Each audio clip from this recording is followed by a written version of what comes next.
નમસ્કાર, મંતવ્ય ન્યૂઝમાં આપનું સ્વાગત છે। આપ જોઈ રહ્યા છો સૌરાષ્ટ્ર સુરત। ગુજરાતની 26 લોકસભા બેઠકો પર કોણ કોની સામે ચૂંટણી લડવાનું છે તે ચિત્ર હવે સ્પષ્ટ થઈ ગયું છે। લોકસભા ચૂંટણીના પ્રથમ તબક્કા માટેનું મતદાન થોડા દિવસો બાદ શરૂ થઈ જવાનું છે અને ગુજરાતમાં ત્રીજા તબક્કા અંતર્ગત મતદાન થવાનું છે, જે માટે નોટિફિકેશન પણ જાહેર કરવામાં આવ્યું છે। ત્યારે ભારતીય જનતા પાર્ટી તેમજ કોંગ્રેસના અનેક ઉમેદવારો માટે નામાંકનની પ્રક્રિયા શરૂ કરાઈ છે, જેમાં સુરેન્દ્રનગરમાં કોંગ્રેસના ઉમેદવાર ઋત્વિક મકવાણાએ નામાંકન પહેલા રોડ શો કર્યો હતો। આ પ્રસંગે કોંગ્રેસ પ્રવક્તા મનીષ દોશી સહિતના કોંગ્રેસના દિગ્ગજ નેતાઓ રોડ શોમાં જોડાયા હતા, જ્યારે બસ સ્ટેન્ડથી લઈને કલેક્ટર કચેરી સુધી રોડ શો યોજાયો હતો।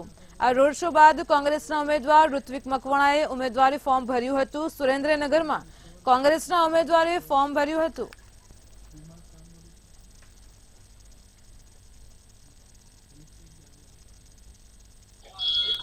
इंडिया गठबंधन कांग्रेस पार्टी અને આમ આદમી પાર્ટીના વિશાળ કાર્યકરો સાથે સુરેન્દ્રનગર લોકસભાનું નોમિનેશન કર્યું છે। જે પદ્ધતિએ વિશાળ જન સમર્થન મળ્યું છે એ જોતા આ વખતની લોકસભાની સીટ સુરેન્દ્રનગરમાં ઇન્ડિયા ગઠબંધન અને કોંગ્રેસ જીતશે એવો આશાવાદ વ્યક્ત કરીએ છીએ। લોકસભા ચૂંટણીને લઈને દેશમાં માહોલ જામ્યો છે અને ત્યારે હવે ઉમેદવારો ફોર્મ ભરવાની તૈયારીમાં વ્યસ્ત થઈ ગયા છે। હાલમાં જ નવસારી લોકસભા બેઠક પર કોંગ્રેસે પોતાના ઉમેદવાર તરીકે નૈશ્વેત દેસાઈની નિયુક્તિ કરી છે, ત્યારે સુરતમાં કોંગ્રેસ દ્વારા પત્રકાર પરિષદ યોજવામાં આવી હતી। કોંગ્રેસ દ્વારા યોજાયેલ પત્રકાર પરિષદમાં ભાજપના ઘોષણાપત્ર પર ચર્ચા કરવામાં આવી હતી અને જેમાં ભાજપ સરકારે જાહેર કરેલા ઘોષણાપત્રના અમુક વાયદાઓ આજે પણ પૂર્ણ ન થયા હોવાનું જણાવ્યું હતું। આ સાથે જ કોંગ્રેસે ભાજપ સરકાર સામે આકરા પ્રહારો કર્યા હતા। સાથે જ ચૂંટણીને લઈને જે પ્રચાર પ્રસાર પણ થઈ રહ્યો છે તેમાં નવસારીના ઉમેદવાર નૈશ્વેત દેસાઈ ગાંધી બાપુની વેશભૂષામાં પ્રચાર કરશે।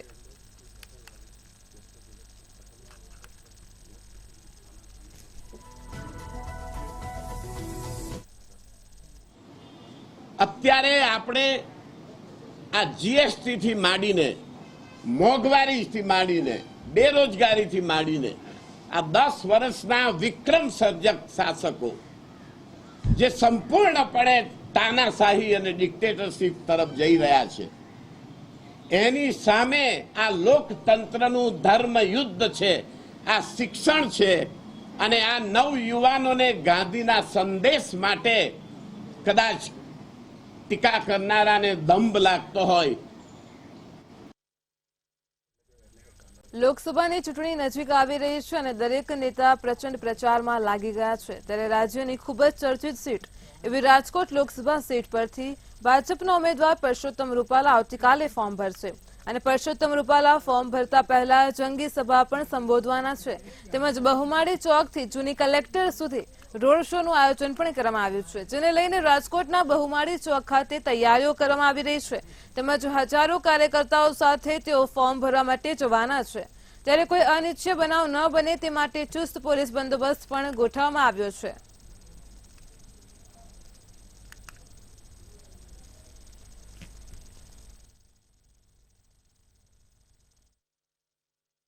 રાજકોટ લોકસભાના ઉમેદવાર પરસોત્તમ રૂપાલા કાલે ફોર્મ ભરવા જવાના છે, ત્યારે કહી શકાય કે ખૂબ જ ભવ્ય આયોજન છે તે કરવામાં આવી રહ્યું છે। રાજકોટના બહુમાળી ભવન ચોકના દ્રશ્યો આપને દેખાડવા માંગીશ।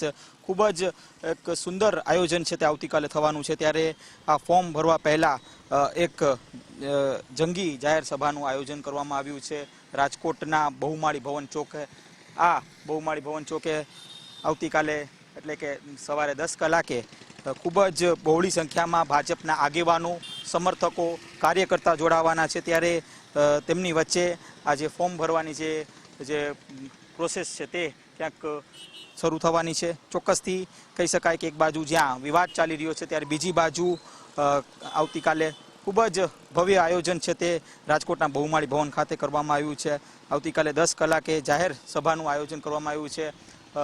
રાજ્યસભાના સાંસદ રામ મોકરિયા, સાંસદ મોહન કુંડારિયા, ધારાસભ્યો સહિત જે આગેવાનો છે, સ્થાનિક આગેવાનો છે તે ઉપસ્થિત રહેવાના છે। આ સાથે હજારોની સંખ્યામાં કાર્યકર્તાઓ ક્યાંક આ સભામાં રહેવાના છે। ત્યારબાદ એક રેલીનું આયોજન કરવામાં આવ્યું છે, એટલે કે આ રેલીમાં એક શક્તિ પ્રદર્શન પણ ભાજપ ક્યાંક કરવાનું છે. જે વિરોધનો વંટોળ હાલ અત્યારે ચાલી રહ્યું છે તેની સામે ક્યાંક હાલ અત્યારે ભાજપ તરફથી પણ ક્યાંક શક્તિ પ્રદર્શન થાય એ પ્રકારની જે શક્યતાઓ છે તે સેવાઈ રહી છે. ચોક્કસથી એક વિશાળ સ્ટેજ જ્યારે બનાવવામાં આવ્યું છે ત્યારે આવતીકાલે જે જાહેર સભાનું આયોજન કરવામાં આવ્યું છે તેને લઈને અત્યારે તડામાર તૈયારીઓ થઈ રહી છે. ખાસ તો આવતીકાલે જ્યારે ફોર્મ ભરવાની જ્યારે થવાનું છે ત્યારે ચોક્કસથી પરસોત્તમ રૂપાલા કહી શકાય કે અહીં એક જાહેર સભાને પણ સંબોધશે અને ત્યારબાદ તેઓ ફોર્મ ભરવા માટે નીકળશે. પોરબંદર લોકસભાના ઉમેદવાર ડોક્ટર મનસુખભાઈ માંડવિયા અને વિધાનસભાના ઉમેદવાર અર્જુનભાઈ મોઢવાડિયાએ તારીખ 15 એપ્રિલે નામાંકન ફોર્મ ભર્યું છે. ફોર્મ ભરતા પૂર્વે પોરબંદરના સુદામા ચોક ખાતે વિશાળ સભા યોજવામાં આવી હતી. આ સભામાં ગુજરાત ભાજપના હોદ્દેદારો તેમજ સંતો મહંતો અને મોટી સંખ્યામાં પોરબંદરવાસીઓ ઉપસ્થિત રહ્યા હતા. ત્યારે સભા બાદ વિશાળ રેલી પણ યોજવામાં આવી હતી. આ રેલીનું ઠેર ઠેર ભવ્ય સ્વાગત કરવામાં આવ્યું હતું. પોરબંદરના રાજમાર્ગ ઉપર અભૂતપૂર્વ દ્રશ્યો જોવા મળ્યા હતા. મોટી સંખ્યામાં પોરબંદરવાસીઓ જોડાયા હતા. ઉમેદવારો ઉપર પુષ્પવર્ષા કરવામાં આવી હતી.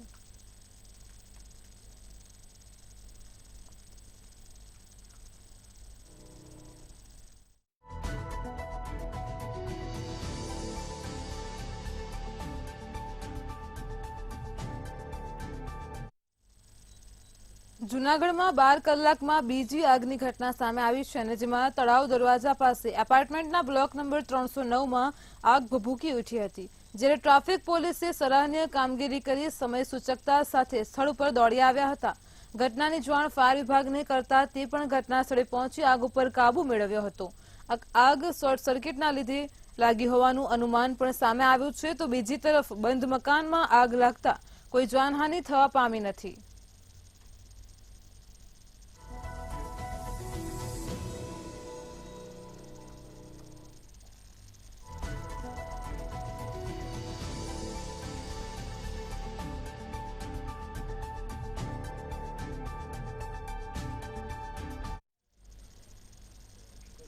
સ્માર્ટ સિટી સુરત વિકાસમાં ખૂબ જ આગળ વધી રહ્યું છે. ગગનચુંબી ઇમારતો બાંધવા બિલ્ડરો અને પ્રશાસન મથામણ કરી ઇમારતો બનાવી રહ્યા છે અને ત્યારે શહેરમાં જમીનોની કિંમત ખૂબ જ વધી રહી છે અને જમીન હડપવાની ઘટનાઓ પણ બની રહી છે.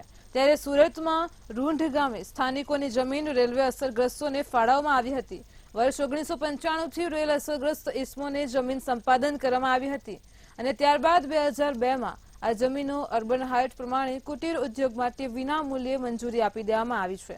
આ અંગે ગ્રામજનોએ જમીન પરત મેળવવા માટે અવારનવાર રજૂઆત કરી છે. ત્યારે આ મામલે ગ્રામજનોએ પ્રશાસન અને ઉચ્ચ અધિકારીઓ સામે બિલ્ડરો સાથે મળી આ જમીન હડપી લેવાના આક્ષેપ કર્યા છે. અને એ લોકોના નામ ચલાવતો પણ સુરત મામલતદાર સાહેબ છે, તલાટી સાહેબ છે, હા આ ડેન્સિટીનું પાલન નથી કરતા અને રેવન્યુ જે સુરત પ્રશાસન છે એ ખોટા ગેરકાયદેસર હુકમ કરી ગેરકાયદેસર પ્રોસેસ કરી સીધી કોટી જમીન ફાળવી રહી છે. અને અમે ગામના ખેડૂત લોકોએ સરકારને ડેવલપ કરવા માટે ઘણી જમીનો આપી છે અને હાલમાં પણ 1.5 લાખ જમીન પડી છે પડતર.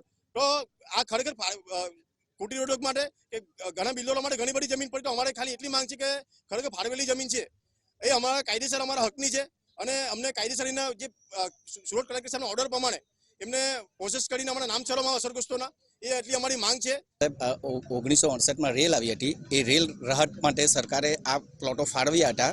હવે ત્યાંની પરિસ્થિતિ એવી હતી કે બધાથી ઘર બનાવી નહીં શકાતું હતું. હવે હાલમાં એવું છે કે એક જ ઘરમાં 5-5, 6 ફેમિલી રહી છે. એમાં એક જ સંડાસ બાથરૂમ હોય છે. સવારે એ બધા જ ફેમિલીને એટલી તકલીફ પડે છે કે એક જ સંડાસ બાથરૂમમાં 6-7 ફેમિલી હોય તો કઈ રીતે એનું એ થઈ રહી. એટલે એ લોકો હવે કે આપણે ફાળવી છે ત્યાં અમે ઘર બનાવીએ પણ આને કઈ કુટીર ફાળવી દીધી છે. તો હવે અમારું એટલું જ કહેવું છે કે જે આ ઘર વિહોણા થયા છે એમને એમની જગ્યા પાછી મળે.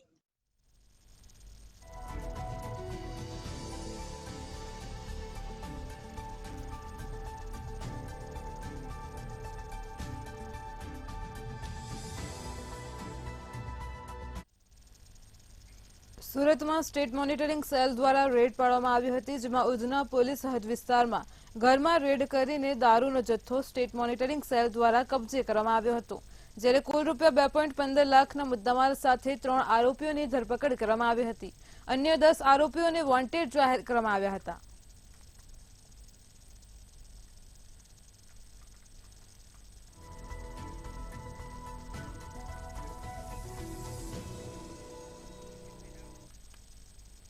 દ્વારકાના સલાયા બંદર વિસ્તાર ખાતે આશો નવરાત્રીની જેમ ચૈત્રી નવરાત્રીનું છેલ્લા 9 વર્ષથી આયોજન કરવામાં આવે છે, જેમાં દરરોજ સાંજના સમયે હિન્દુ સમાજની બહેનો દીકરીઓ દ્વારા રાસ ગરબાની રમઝટ બોલાવીને માતાજીની આરાધના કરવામાં આવે છે. આ નવરાત્રી મહોત્સવ ગરબીમાં માત્ર બહેનો દ્વારા જ રાસ ગરબા રમવામાં આવે છે. સંચાલન પણ મહિલાઓ દ્વારા જ કરવામાં આવે છે. આ ગરબીમાં દરરોજ જુદા જુદા કોમ્પિટિશન પણ રાખવામાં આવે છે, જેમાં આરતીની થાળીમાં શણગાર, ડ્રેસ કોમ્પિટિશન, રાસ કોમ્પિટિશન સહિત ભવ્ય આયોજન કરાય છે. ચૈત્રી નવરાત્રી મહોત્સવમાં હિન્દુ સમાજની બહેનો દ્વારા ઉત્સાહભેર ભાગ લેવામાં આવી રહ્યો છે.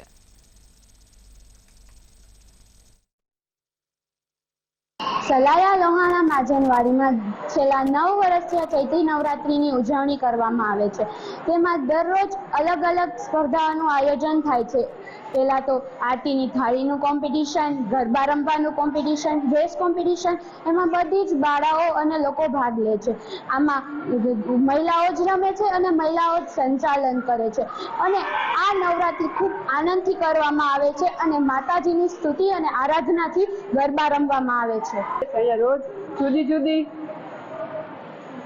સ્પર્ધાઓ રાખવામાં આવે છે, જેમાં થાળી સ્પર્ધા, રાસ રમવાની સ્પર્ધા અને સૌ બહેનો સાથે મળીને અહીંયા રાસ ગરબા ગાય અને માતાજીની ભક્તિ કરે છે. અને આ રાસ ગરબામાં સૌ બહેનો ફૂલ ભાવભૂલથી રમે છે અને ઉજવણી ચૈત્ર માસની નવરાત્રિની કરવામાં આવે છે. ને આ 9 દી રોજ સ્પર્ધા રાખવામાં આવે છે અને 9 દી રોજ નવો નાસ્તો રાખવામાં આવે છે અને પછી છૂટા પડવામાં આવે છે. 29 જૂનથી અમરનાથ યાત્રા શરૂ થવા જઈ રહી છે અને આ વખતે આ યાત્રા 19 ઓગસ્ટ સુધી ચાલશે. ત્યારે ગુજરાતના લોકોમાં પણ યાત્રાને લઈને ભારે ઉત્સાહ જોવા મળી રહ્યો છે, જેને લઈને આજથી જ બાબા બર્ફાનીની યાત્રાનું રજીસ્ટ્રેશન શરૂ થયું છે. તો રાજકોટમાં નોંધણી કરાવવા સવારથી લાંબી લાઈનો જોવા મળી છે. તેમજ ભક્તોએ કહ્યું છે કે તેમને મહાદેવના દર્શનથી અલૌકિક શાંતિ મળે છે.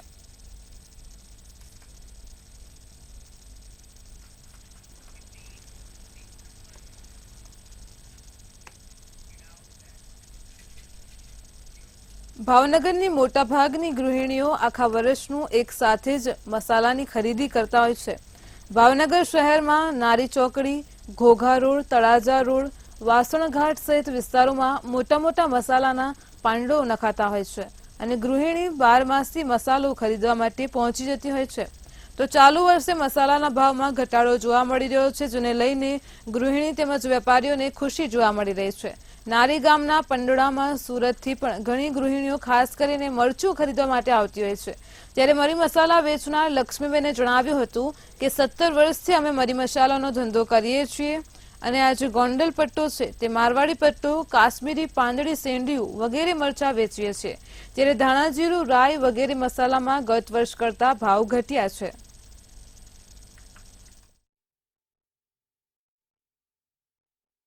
ગોંડલ પટ્ટો છે, મારવાડી પટ્ટો, પાંદડી, કાશ્મીરી, પછી ડબ્બી આવે, શેડીઓ આવે, વળીઓ આવે, એ બધા પ્રકારના મરચાં મારત્યા છે. 250 થી સ્ટાર્ટિંગ થાય તે 550 સુધીનું આવશે.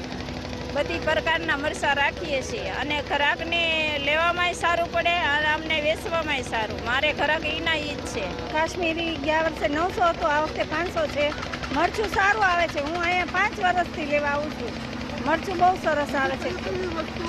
ધાણા, જીરું, બધું મસાલા મળે. બાદિયા, લવિંગ, તજ, બધા મસાલા જે જોતા હોય બધા મળે. ભાવમાંય ફેર છે બધામાં. સુરતમાં પોલીસ કમિશનર પદે આજે નવા પોલીસ કમિશનર અનુપમસિંહ ગેહલોતે વિધિવત રીતે ચાર્જ સંભાળ્યો છે. ચાર્જ સંભાળતા જ પોલીસ કમિશનરે કહ્યું છે કે ટ્રાફિકની સમસ્યાનું પહેલું સમાધાન કરાશે.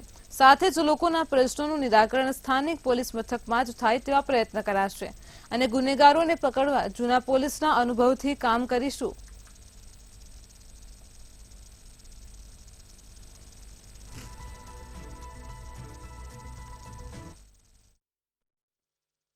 છેલ્લા અઢી મહિનાથી સુરત શહેર પોલીસ કમિશનરની પોસ્ટ ખાલી હતી. ગઈકાલે રાતે રાજ્ય સરકારે અનુપસિંહ ગેહલોત જે વડોદરા પોલીસ કમિશનર હતા તેમને સુરત પોલીસ કમિશનર તરીકે નિમણૂક કરવામાં આવી છે. આપણી જોડે અનુપસિંહ ગેહલોત સાહેબ છે, સુરત શહેર પોલીસ કમિશનર. તેમને ચાર્જ સાહેબ, સુરત શહેર ખૂબ જ મોટી વસ્તી છે, 70 લાખથી વધુ વસ્તુ છે. કાયદો વ્યવસ્થા માટે તમે શું પ્રયત્ન કરશો?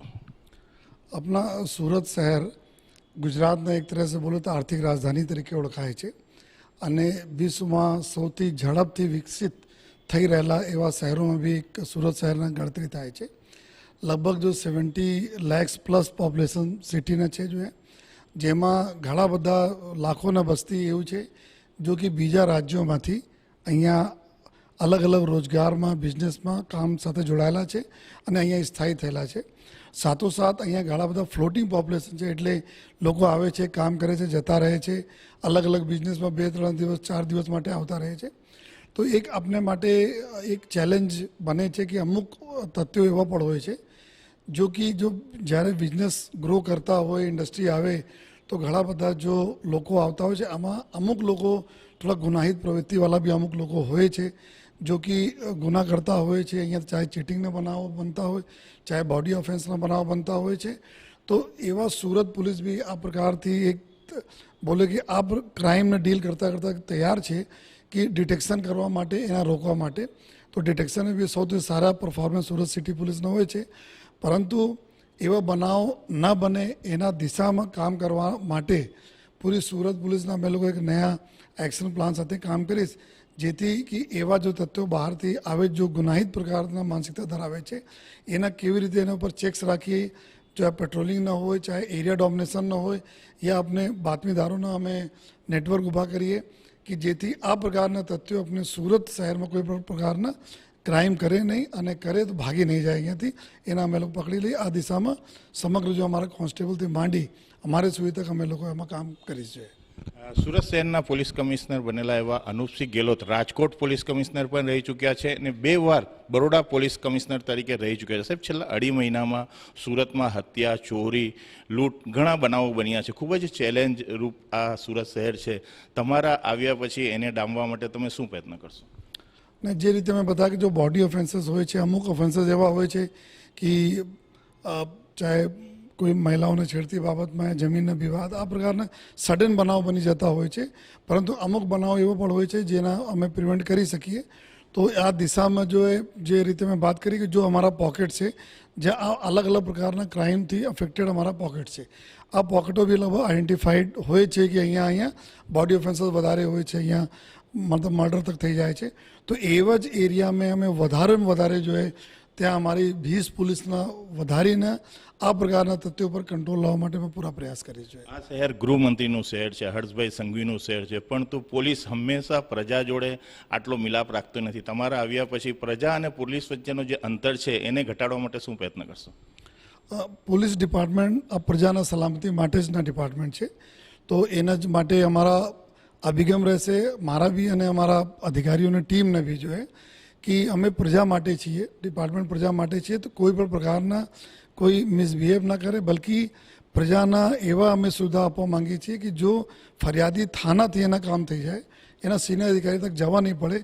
આ દિશામાં અમે ચોક્કસપણે ખૂબ જ મહેનત અમારી બધી ટીમો કરશે અને ઉમ્મીદ પણ છે કે જો પ્રજાના ફીલ બી થાય કે પોલીસ જો એના માટે છે અને સદૈવ એના મિત્ર છે, આ પ્રકારના દિશામાં કામ કરવા માટે અમે કોઈ કસર બાકી નહીં રાખી છે. આ હતા સુરત શહેરના 23મા પોલીસ કમિશનર અનુપસિંહ ગેહલોત. તેમની કહેવું છે કે સુરતની પ્રજાને કોઈ તકલીફ નહીં પડે, કાયદો વ્યવસ્થા જાળવવા માટે અમારી ટીમ જુદા જુદા વિસ્તારમાં પેટ્રોલિંગ પણ કરશે અને બાતમીદારોનું નેટવર્ક પણ ઊભી કરવામાં આવશે અને આગામી દિવસોમાં ક્રાઇમ પર અંકુશ લાવવા માટે અલગ અલગ ટુકડી પણ બનાવવામાં આવશે. સુરતમાં મિત્ર જ બન્યો મિત્રનો દુશ્મન છે ઘટના સામે આવી રહી છે.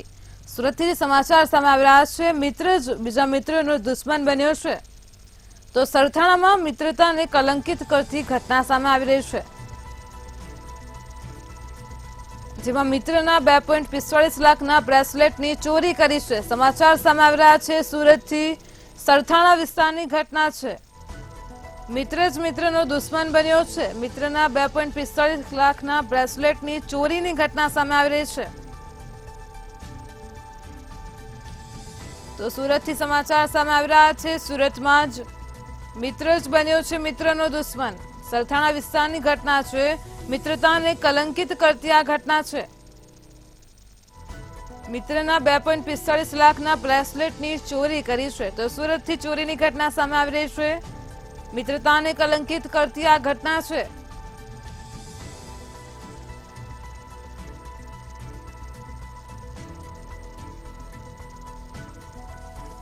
સમગ્ર ઘટનાના સીસીટીવી ફૂટેજ સામે આવી રહ્યા છે। આપ ટીવી સ્ક્રીન પર જોઈ શકો છો। સુરતના સરથાણા વિસ્તારની આ ઘટના છે।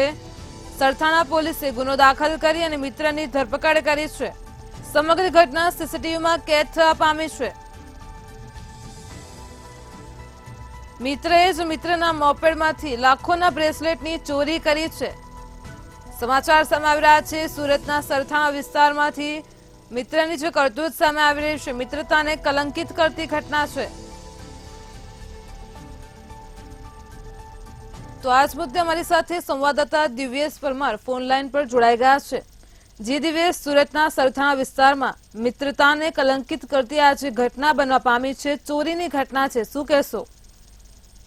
ચોક્કસથી આ સમગ્ર ઘટના છે તે સુરતના સરથાણા વિસ્તારની છે ને સરથાણા વિસ્તારમાં એક મિત્ર જે છે તે જ મિત્રનો દુશ્મન બન્યો તેવું કહી શકાય। કારણ કે એક મિત્ર જે છે તેણે ગદ્દારી કરી છે અને તેમના જ મિત્રના મોપેડની જે ડિક્કી હતી તે ડિક્કીમાં 2.45 લાખનું બ્રેસલેટ હતું અને તે આ મિત્રને ખબર હતી, જેથી કરીને તે આ બાઇક લઈ અને આઈસ્ક્રીમ લેવાનું બહાનું કરી અને બાઇક લઈ ગયો હતો। તે દરમિયાન બાઇકની ડિક્કીમાં રહેલું 2.45 લાખનું બ્રેસલેટ જે છે તે ચોરી કરી લીધું હતું। જોકે ત્યારબાદ આ મિત્ર જે છે તે ક્યાંક ને ક્યાંક ઢોંગ કરતો હતો, તેમને કોઈ પણ પ્રકારની આ બ્રેસલેટ બાબતે ખબર ન હોય તેવું દોડ કરતો હતો। જોકે તે દરમિયાન સમગ્ર મામલે મિત્ર જે છે તે સરથાણા વિસ્તારમાં આવેલું જ્યાં શોપિંગ મોલ છે ત્યાં સીસીટીવી ચેક કરી હતા અને તેમાં સ્પષ્ટ દેખાઈ રહ્યું હતું કે આ જે તેમનો મિત્ર છે તે જ મોપેડની ડિક્કીમાંથી ચોરી કરી રહ્યો હતો અને આ સમગ્ર મામલે સરથાણા પોલીસ મથકમાં ફરિયાદ નોંધાવવામાં આવતા સરથાણા પોલીસે આ ગદ્દાર મિત્રની ધરપકડ કરી કાયદેસરની કામગીરી હાથ ધરી છે। જી દિવ્યેશ, સમગ્ર માહિતી બદલ આભાર। સુરતના સરથાણા વિસ્તારની ઘટના છે। મિત્રતાને કલંકિત કરતી ઘટના સામે આવી છે। તો સરથાણા પોલીસે ગુનો દાખલ કરી મિત્રની ધરપકડ કરી છે। મિત્રના 2.45 લાખના બ્રેસલેટની ચોરી કરી છે। મોપેડની ડિક્કીમાંથી તેને બ્રેસલેટની ચોરી કરી અને ચોરીને અંજામ આપ્યો છે।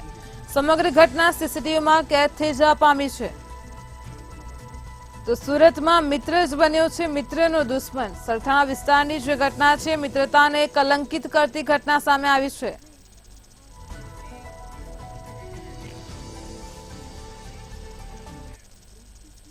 વતનની વાતમાં હાલ આટલું જ। વધુ સમાચાર માટે જોડાયેલા રહો મંતવ્ય ન્યૂઝ સાથે। નમસ્કાર।